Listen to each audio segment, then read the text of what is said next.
महिला स्वयं में एक शक्ति है, सृजन का आधार है, गृहस्थ आश्रम रूपी रथ का महत्वपूर्ण पहिया है, जिसके बिना रथ आगे नहीं बढ़ सकता।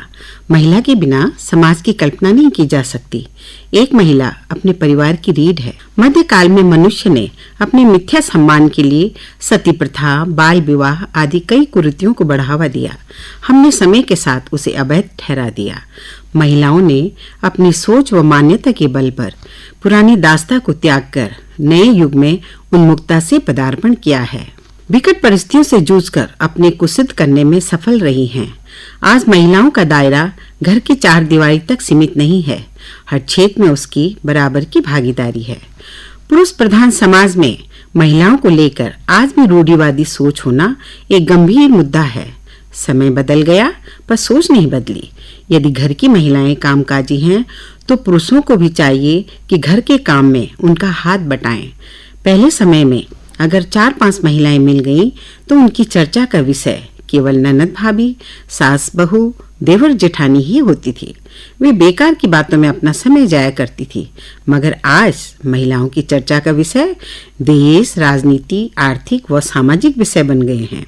हमको समय के साथ चलना होगा, तभी सच्चे सुख प्राप्त होंगे। हमारी सोच बदलेगी तभी समाज बदलेगा। हमें बेटियों को ही नहीं अपितु अपनी बहुओं को भी पढ़ाना है, उन्हें भी आगे बढ़ाना है। अगर वह नौकरी पेशा है तो हमें यह नहीं सोचना है कि खाना बनाना, घर संभालना आदि उसी की जिम्मेदारी है, अपितु हमें उनके साथ पूर्ण सहयोग करना होगा। ऐसे में परिवार में अच्छा वातावरण बना रहेगा और वहाँ खुशियाँ भी आएंगी। हमें बेटे और बेटियों के परवेश में फर्क नहीं करना होगा। बेटों को आज़ादी और बेटी को घर की सीमा रेखा में बांधना, ये सब हमारी अशिक्षा और रूढ़िवादी होने का सूचक है। हमें समय के अनुसार मानसिकता बदलनी है। हमें आज अपने पर पूर्ण विश्वास करना ही होगा। हमें बच्चों पर अपनी मर्जी नहीं थोपनी चाहिए। आज मोबाइल, लैपटॉप, टैबलेट ये सब हमारी आवश्यकताएं बन गई हैं। इनके सदुपयोग से हम प्रगति कर रहे हैं। महिलाओं को भी कुछ नया सीखने व सीखकर अपनी भागीदारी सुनिश्चित करनी होगी। घर में बड़े छोटे सबके साथ दोस्ताना व्यवहार रखना होगा, जिससे वे अपनी बात कहने में नहीं हिचकेंगे। किसी भी रिश्ते की मजबूती के लिए आज़ादी बहुत जरूरी है। बेवजह की रोक टोक, टीका टिप्पणी करना सही नहीं है। परिवार के सभी सदस्यों को अपने फैसले लेने की स्वतंत्रता होनी चाहिए। जब हम उन पर विश्वास करेंगे तभी वे अपने फैसलों को स्वयं ही गंभीरता से ले सकेंगे। पहले महिलाएं केवल घर के सदस्यों के लिए फिक्रमंद रहती थी, अपने लिए समय नहीं निकाल पाती थी, अपने खान पान, आराम को नजरअंदाज कर देती थी। परिणाम स्वरूप वे कमजोर, चिड़चिड़ी, निसहाय हो जाती थी। झुंझलाहट के कारण सही निर्णय नहीं ले पाती थी। अब महिलाएं अपनी फिटनेस के लिए व्यायाम, प्राणायाम, योगा आदि सब कुछ करती हैं तथा जिम जाने से भी कोई परहेज नहीं करती। वह अपने को चुस्त दुरुस्त बनाने के लिए सब कुछ करती हैं। अब तो महिलाएं ब्यूटी पार्लर जाती हैं और अपने रख रखाव और सेहत का ध्यान रखती हैं। तभी तो वह अपने परिवार को संतुष्ट, खुशहाल और स्वस्थ रखती हैं। अच्छा वातावरण बनाए रखने के लिए हमें अपनी इच्छा को सर्वोपरि नहीं बनाना है, बल्कि अपनी इच्छा का भी ध्यान रखते हुए सबकी बातों को महत्व देना है। पहले अभिभावक अपने बच्चों से उनकी इच्छा जाने बिना अपनी इच्छा थोप देते थे। माता पिता कहते थे, शादी की एक उम्र होती है, जो करना है शादी के बाद ससुराल में कर लेना। यह धारणा सही नहीं है। हमें उनको उनके पैरों पर खड़ा करने के बाद ही उनकी शादी की सोचनी चाहिए। महिला जननी है, उसे लिंग भेद नहीं करना चाहिए।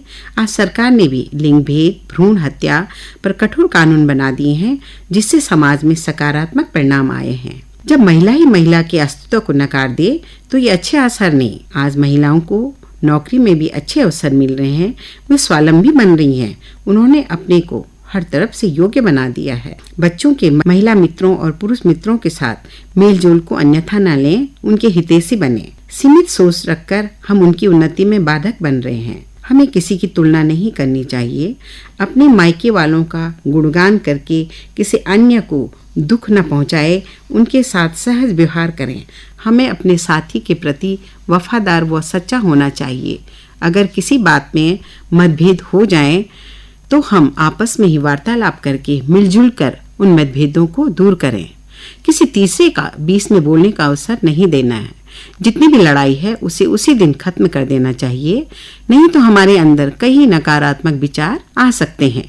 महिला जन्म से ही बड़ी भावुक और ममतामयी होती हैं।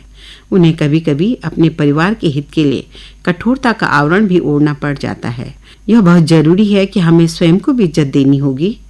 कभी कभी अपनी पसंद नापसंद की परवाह किए बिना अपने साथी के लिए खुद में बदलाव लाएं। इससे उनका आत्मविश्वास बढ़ेगा और हमारे रिश्ते को मजबूती मिलेगी, जिससे दोनों में हीन भावना नहीं आएगी। कितनी भी व्यस्त दिनचर्या क्यों न हो, हमें रिश्तों के लिए समय देना चाहिए। रिश्ते की मधुरता के लिए तारीफ, धन्यवाद के शब्दों में कंजूसी नहीं करनी चाहिए। हमें भूत और भविष्य की कल्पना किए बिना वर्तमान को महत्व देना होगा। जो लोग कहते हैं कि 40 वर्ष के बाद अब हमारा सुंदर समय चला गया है, अब तो ऐसे ही जीना है, तो समझो ये उनके नकारात्मक विचार हैं। सीखने की कोई उम्र नहीं होती। हर एक अगला दिन हमारे अंदर एक नई ऊर्जा का संचार करे। हम बड़ों से ही नहीं बल्कि छोटों से ही बहुत कुछ सीख सकते हैं। इंटरनेट के द्वारा हमने अपनी जीवन शैली में बदलाव लाकर सफलता प्राप्त की है। आज का समय डिजिटल हो गया है। आज लोग बड़ी उम्र में भी नया करने का प्रयास कर रहे हैं और सफलता भी प्राप्त कर रहे हैं। हम महिलाओं को भी समय के साथ अपने भविष्य की सोच में बदलाव करना चाहिए। हमें नकारात्मक सोच वाले लोगों से ध्यान हटाकर सकारात्मक सोच वाले लोगों के साथ बने रहना चाहिए। इससे हमें उचित कदम उठाने में सफलता मिलेगी। एक सफल महिला हमारे लिए प्रेरणा स्रोत और पथ प्रदर्शक बन जाती है। हमारे जीवन में आशा की किरण ला सकती है। हमें पूर्ण लगन, धैर्य का दामन थामकर सफलता का प्रयास करते ही रहना चाहिए। तभी हम नई बाधाओं से निकलकर नई दिशा में प्रवेश कर पाएंगे। समय का सदुपयोग करने से सफलता हमारे कदम चूमेगी। अपने वर्तमान को मजबूत बनाने से हम कई लोगों के दिलों में जगह बना लेते हैं और उनके आदर्श भी बन जाते हैं। समाज में जो कुरीतियां हैं उनको दूर करने के लिए हम सभी महिलाओं को एकजुट होकर लोगों की सोच में बदलाव लाना होगा। बदलाव सदैव महिला के दिमाग से शुरू हो तो ये बहुत अच्छा है। जब हम बदलेंगे अपने लिए और अपनों के लिए, तब जाकर समाज बदलेगा। इसीलिए कहा गया है कि मन के हारे हार है, मन के जीते जीत। हम सभी यह मानते हैं कि मानसिक बल सर्वोपरि है। अपने को आदर देना सीखें। अपनी इज्जत अपने ही हाथ होती है। किसी के जीवन में घड़ी घड़ी हस्तक्षेप करके यदि हम अपना मान खो रहे हैं तो यह गलत बात है। हमें बेटी से दामाद की बुराई नहीं करनी चाहिए और ना ही बेटे से बहू और पोते पोतियों की बुराई करनी चाहिए। उनको पालना हमारी जिम्मेदारी नहीं, बल्कि उनके साथ बोलना, खेलना, ये सब हमारे अधिकार क्षेत्र में है।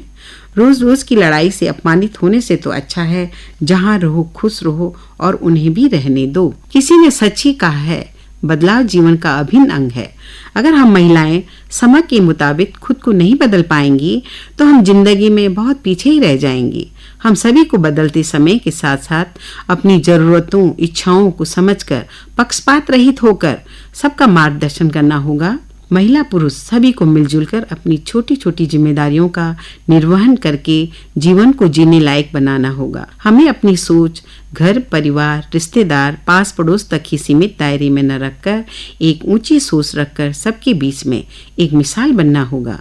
यदि हम ठान लें तो एक मजबूत, स्वस्थ परिवार और खुशहाल समाज का निर्माण करने में हमारी भूमिका भी अहम रहेगी और नई सोच के चलते हम अपने को बदलने में समर्थ होंगे। इसलिए महिलाओं को भी समय के साथ साथ अपनी सोच बदलनी होगी ताकि परिवार रूपी जीवन खुशहाल हो।